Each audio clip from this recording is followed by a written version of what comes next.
అని వాళ్ళు వీళ్ళు ఎన్నెన్ని అన్న పసి పిల్లవాడు నవ్వాడు.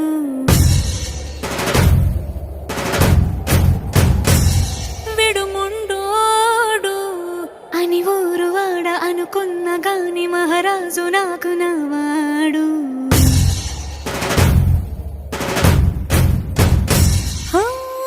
మాట పెడుసైనా మనసులో వెన్న రాయిలా ఉన్నవాడిలోన దేవుడెవరికి తెలుసును నాకన్నా.